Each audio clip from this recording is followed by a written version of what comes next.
Hi. ಇವತ್ತಿನ video ಏನಪ್ಪ ಅಂತಂದರೆ ಕಾರ್ಮಿಕ ಇಲಾಖೆಗೆ ಒಳಪಟ್ಟದ್ದು.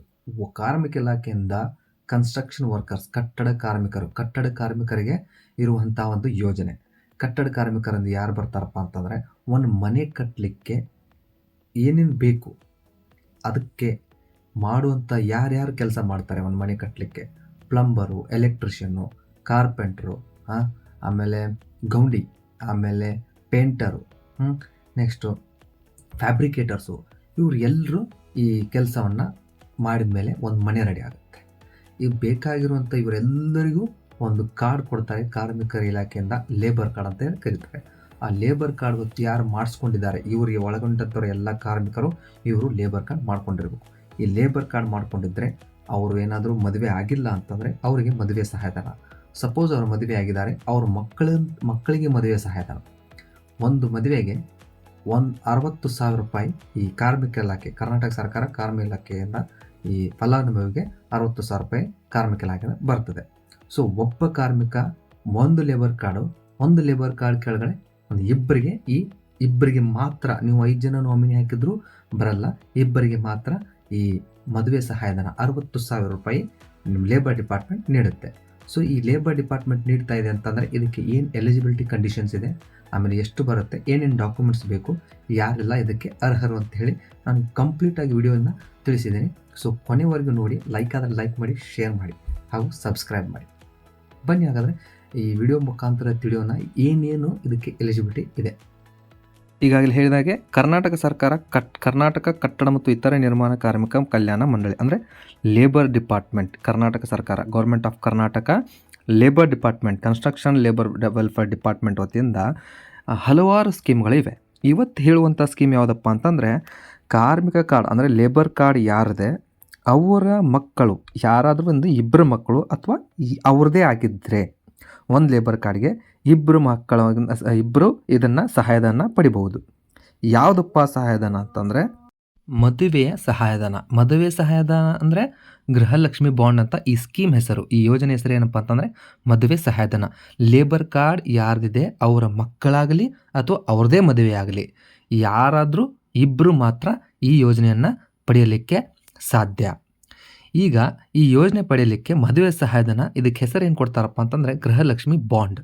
ಈ ಯೋಜನೆ ಹೆಸರೇನಪ್ಪ ಅಂತಂದರೆ ಗೃಹಲಕ್ಷ್ಮಿ ಬಾಂಡ್. ನೋಂದಾಯಿತ ಕಟ್ಟಡ ಕಾರ್ಮಿಕರ ಮೊದಲ ಮದುವೆ ಅಥವಾ ಅವನ ಅಥವಾ ಅವಳ ಅವಲಂಬಿತರ ಮದುವೆಗೆ ನೀಡುವ ಸಹಾಯಧನ. ಅಂದರೆ ನೋಂದಾಯಿತ ಕಟ್ಟಡ ಕಾರ್ಮಿಕರು ಯಾರಪ್ಪ ಅಂತಂದರೆ ಯಾರು ಕನ್ಸ್ಟ್ರಕ್ಷನ್ ವರ್ಕರ್ಸ್ ಮಾಡ್ತಿದ್ದಾರೆ ಅವ್ರದ್ದು ಲೇಬರ್ ಕಾರ್ಡ್ ಇರಬೇಕು. ಅವ್ರದ್ದು ಲೇಬರ್ ಕಾರ್ಡ್ ಇದ್ದರೆ, ಯಾರ್ದು ಲೇಬರ್ ಕಾರ್ಡ್ ಅವ್ರದ್ದು ಇನ್ನೂ ಮದುವೆ ಆಗಿಲ್ಲ ಅಂತಂದರೆ ಅವ್ರದ್ದೇ ಮದುವೆಗೆ ಅವರು ಸಹಾಯಧನ ಪಡ್ಕೋಬೋದು ಒಂದು, ಅಥವಾ ಅವರ ನಾಮಿನಿ ಯಾರಿರ್ತಾರೆ ಅವರ ಮದುವೆಗೆ ಸಹಾಯಧನ ಪಡ್ಕೋಬೋದು. ಯಾರಾದರೂ ಸೆಲ್ಫ್ ಅವ್ರದ್ದೇ ಮದುವೆ ಆಗಲಿ ಅಥವಾ ಅವರು ನಾಮಿನಿ ಯಾರಿರ್ತಾರಲ್ಲ ಅವ್ರ ಮದುವೆಗೆ ಯಾರಾದರೂ ಈ 2 ಸ್ಕೀಮ್ ಇಬ್ಬರು ಮಾತ್ರ ಇದನ್ನು ತಗೋಬಹುದು. ಅವರು ನಾಮಿನಿ 10 ಜನ ಇದ್ರೂ ಅಥವಾ 5 ಜನ ಇದ್ರೂ ಯಾರಾದರೂ ಇಬ್ಬರು ಮಾತ್ರ ಸ್ವತಃ ಪಡ್ಕೊಂಡು ಇನ್ನೊಬ್ರಿಗೂ ಕೊಡ್ಬೋದು ನಾಮಿನಿಗೆ, ಅಥವಾ ಯಾರಾದರೂ ಇಬ್ಬರಿಗೆ ಮಾತ್ರ ಈ ಸಹಾಯಧನವನ್ನು ಲೇಬರ್ ಡಿಪಾರ್ಟ್ಮೆಂಟ್ ನೀಡುತ್ತೆ. ಈ ಸಹಾಯಧನ ಪಡೀಲಿಕ್ಕೆ ಕೆಲವೊಂದು ಷರತ್ತುಗಳಿದ್ದಾವೆ. ಕೆಲವು ಷರತ್ತುಗಳನ್ನು ಪೂರೈಸಿದಾಗ ಮಾತ್ರ ಈ ಸಹಾಯಧನ ಮಂಜೂರು ಮಾಡಬೇಕಾಗುತ್ತದೆ. ಲೇಬರ್ ಡಿಪಾರ್ಟ್ಮೆಂಟ್ ಕಡೆಯಿಂದ ಒಂದು ರೂಲ್ಸ್ ಆ್ಯಂಡ್ ರೆಗ್ಯುಲೇಷನ್ಸ್ ಇರುತ್ತೆ. ಆ ರೂಲ್ಸ್ ಆ್ಯಂಡ್ ರೆಗ್ಯುಲೇಷನ್ಸ್ ಏನಿರುತ್ತೆ ಅದನ್ನು ನೋಡ್ತಾ ಹೋಗೋಣ ಬನ್ನಿ. ಓಕೆ, 1ನೇ ಷರತ್ತು ಏನಪ್ಪ ಅಂತಂದರೆ ನೋಂದಾಯಿತ ಕಟ್ಟಡ ಕಾರ್ಮಿಕನು ಮದುವೆಯ ಸಹಾಯಧನ ಪಡೆಯಲು ಮದುವೆಯಾದ ದಿನಾಂಕದಿಂದ ನೋಂದಣಿಯಾದ ದಿನಾಂಕದವರೆಗೆ 1 ವರ್ಷ ಸದಸ್ಯತ್ವವನ್ನು ಪೂರೈಸಿರಬೇಕು. ಸದಸ್ಯತ್ವ ಅಂದರೆ ನೀವು ಕನ್ಸ್ಟ್ರಕ್ಷನ್ ಲೇಬರ್ ಆಗಿದ್ದರೆ, ಕಟ್ಟಡ ಕಾರ್ಮಿಕನಾಗಿದ್ದರೆ, ಲೇಬರ್ ಕಾರ್ಡ್ ಹೊಂದಿದ್ದರೆ ಆ ಲೇಬರ್ ಕಾರ್ಡ್ಗೆ 1 ವರ್ಷ ಕಂಪ್ಲೀಟ್ ಆಗಿರಬೇಕು. ಅಂದರೆ 1 ವರ್ಷ ಮುಗಿದಿರಬೇಕು, ಪೂರೈಸಿರಬೇಕು. 1 ವರ್ಷ ಆಗಿ ಅದನ್ನು ರಿನ್ಯೂವಲ್ ನೀವು ಮಾಡಿಸಿದ್ರೆ ಈ ಯೋಜನೆಯನ್ನು ತಗೊಳ್ಳಿಕ್ಕೆ ನೀವು ಎಲಿಜಿಬಲ್ ಆಗಿರ್ತೀರಾ. ಇನ್ನು 2ನೇ ಷರತ್ತು ಏನಪ್ಪ ಅಂತಂದರೆ ನೋಂದಾಯಿತ ಕಟ್ಟಡ ಕಾರ್ಮಿಕನ ಕುಟುಂಬವು 2 ಬಾರಿ ಮಾತ್ರ ಸಹಾಯಧನ ಪಡೆಯಲು ಅರ್ಹರಾಗಿರುತ್ತಾರೆ. ಅಂದರೆ ನೋಂದಾಯಿತ ಕಟ್ಟಡ ಕಾರ್ಮಿಕನ ಕುಟುಂಬದಲ್ಲಿ ಇರುವ ನೋಂದಾಯಿತ ನಿರ್ಮಾಣ ಕಾರ್ಮಿಕನ ಸದಸ್ಯರನ್ನು ಲೆಕ್ಕಿಸದೆ ಒಂದು ನಿರ್ದಿಷ್ಟವಾದ ಮದುವೆಗೆ ಒಂದೇ ಸಹಾಯಧನವಾಗಿ ಹಕ್ಕು ಸಾಧಿಸಬೇಕಾಗಿರುತ್ತದೆ. ಅಂದರೆ ಒಂದು ಲೇಬರ್ ಕಾರ್ಡ್ ಇದೆ ಅಂತಂದರೆ ಆ ಲೇಬರ್ ಕಾರ್ಡ್ ಹೆಸರಿನವನು ಆಗಿರ್ಬೋದು ಅಥವಾ ಅವನ ಅವಲಂಬಿತರು ಅಂದರೆ ಅವನ ನಾಮಿನಿ ಆಗಿರ್ಬೋದು.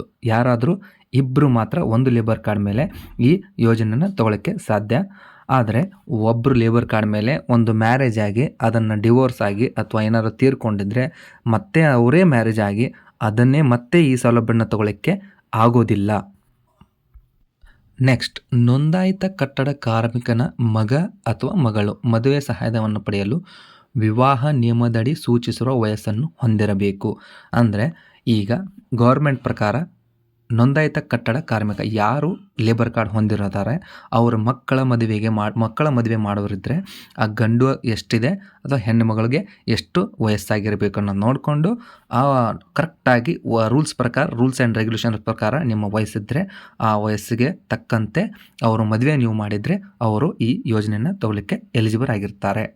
ನೆಕ್ಸ್ಟ್, ವಿವಾಹ ನೋಂದಣಾಧಿಕಾರಿಯಿಂದ ಪಡೆದ ವಿವಾಹ ನೋಂದಣಾ ಪತ್ರವನ್ನು ಅರ್ಜಿಯೊಂದಿಗೆ ಸಲ್ಲಿಸಬೇಕು. ಅಂದರೆ ಮ್ಯಾರೇಜ್ ಸರ್ಟಿಫಿಕೇಟ್ ಕಂಪಲ್ಸರಿಯಾಗಿ ಮಾಡಿಸಬೇಕು. ಮ್ಯಾರೇಜ್ ಸರ್ಟಿಫಿಕೇಟ್ ಇಲ್ಲದಿದ್ದರೆ ಈ ಅರ್ಜಿಯನ್ನು ಸಲ್ಲಿಸಲಿಕ್ಕೆ ಸಾಧ್ಯ ಆಗೋದಿಲ್ಲ. ಈ ಯೋಜನೆಯನ್ನು ಪಡಲಿಕ್ಕೆ ಅರ್ಜಿ ಸಲ್ಲಿಸಬೇಕಕ್ಕೆ ಡಾಕ್ಯುಮೆಂಟ್ಸ್ ಏನೇನು ಬೇಕಪ್ಪ ಅಂತಂದರೆ ಫಲಾನುಭವಿಯೊಂದು ನೋಂದಣಿಯಾಗಿರಬೇಕಂತಂದರೆ ನೀವು ಲೇಬರ್ ಕಾರ್ಡ್ ಹೊಂದಿರಬೇಕು. 1 ವರ್ಷ ನಂತರನ ಅರ್ಜಿಯನ್ನು ಸಲ್ಲಿಸ್ಬೋದು. ನಾನು ಹೇಳಿದ್ನಲ್ಲ, ಎಲಿಜಿಬಿಲಿಟಿ ಕ್ರೈಟೇರಿಯಾ ಏನಪ್ಪ ಅಂತಂದರೆ 1 ವರ್ಷ ಕಂಪ್ಲೀಟ್ ಆಗಿರಬೇಕು ಲೇಬರ್ ಕಾರ್ಡ್ ಮಾಡಿಸ್ಕೊಂಡು. ಮಂಡಳಿಯಿಂದ ನೀಡಲಾದ ಮೂಲ ಗುರುತಿನ ಚೀಟಿ ID ಕಾರ್ಡ್ ಅಂತಂದರೆ ಲೇಬರ್ ಕಾರ್ಡು. ಉದ್ಯೋಗ ದೃಢೀಕರಣ ಪತ್ರ ಕಾಂಟ್ರಾಕ್ಟರ್ ಅಥವಾ ಇಂಜಿನಿಯರ್ ಕಡೆಯಿಂದ ನೀವು ಸೀಲ್ ಆ್ಯಂಡ್ ಸಿಗ್ನೇಚರ್ ಮಾಡಿಸಿ ಒಂದು ಫಾರ್ಮೆಟ್ ಇದೆ, ಆ ಫಾರ್ಮೆಟನ್ನು ಸೀಲ್ ಆ್ಯಂಡ್ ಸಿಗ್ನೇಚರ್ ಮಾಡಿಸ್ಕೊಂಡು ಈ ಅರ್ಜಿಯನ್ನು ಹಾಕುವಾಗ ಅಪ್ಲೈ ಮಾಡುವಾಗ ನೀವು ಅಪ್ಲೋಡ್ ಮಾಡ್ಕೋಬೇಕು. ಬ್ಯಾಂಕ್ ಪಾಸ್ಬುಕ್ ತೊಗೋಬೇಕು. ನೆಕ್ಸ್ಟ್ ಮ್ಯಾರೇಜ್ ಸರ್ಟಿಫಿಕೇಟ್, ನೆಕ್ಸ್ಟ್ ಒಂದು ಮ್ಯಾರೇಜ್ ಕಾರ್ಡ್ ಆಗಿರಬೇಕು. ಆಮೇಲೆ ಕರ್ನಾಟಕ ರಾಜ್ಯ ಹೊರಗೆ ನೀವು ಏನಾದರೂ ಕೆಲಸ ಮಾಡಿದ್ದಲ್ಲಿ ಅಲ್ಲಿಂದ ಒಂದು ಬಾಂಡ್ ಪೇಪರನ್ನು ಮಾಡಿಸ್ಕೋಬೇಕು. Ration card. ಆಮೇಲೆ ಮದುವೆಯಾಗಿ 6 ತಿಂಗಳ ಒಳಗಾಗಿ ಅರ್ಜಿಯನ್ನು ಸಲ್ಲಿಸಬೇಕು. 6 ತಿಂಗಳು ಮೀರಿದರೆ ನೀವು ಈ ಅರ್ಜಿಯನ್ನು ಸಲ್ಲಿಸಲಿಕ್ಕೆ ಆಗೋದಿಲ್ಲ, ಅರ್ಜಿಯನ್ನು ತೊಗೊಳ್ಳೋದಿಲ್ಲ. ಸೊ ಮೈಂಡ್ದಲ್ಲಿ ನೀವು ಗಮನಿಟ್ಟು ನೋಡ್ಕೊಳ್ಳಿ. ಈ ಡಾಕ್ಯುಮೆಂಟ್ಸ್ ಇದ್ದರೆ ನೀವು ಈ ಅರ್ಜಿಯನ್ನು ಸಲ್ಲಿಸ್ಬೋದು. ಟೋಟಲ್ ಆಗಿ ನಿಮಗೆ ಸಿಗೋ ಅಮೌಂಟ್ ಎಷ್ಟಪ್ಪ ಅಂತಂದರೆ 60,000 ರೂಪಾಯಿ ಲೇಬರ್ ಡಿಪಾರ್ಟ್ಮೆಂಟ್ ಕಡೆಯಿಂದ ಯಾರು ಅರ್ಜಿಯನ್ನು ಸಲ್ಲಿಸಿರ್ತಾರೆ ಅವ್ರ ಅಕೌಂಟಿಗೆ, ಯಾರು ಲೇಬರ್ ಕಾರ್ಡ್ ಹೆಸರಿರುತ್ತೆ ಅವ್ರ ಅಕೌಂಟಿಗೆ ಬರುತ್ತೆ. ವಿಡಿಯೋ ಅರ್ಥ ಆಗಿದೆ ಅನ್ಕೋತೀನಿ. ಲೈಕ್ ಮಾಡಿ, ಶೇರ್ ಮಾಡಿ.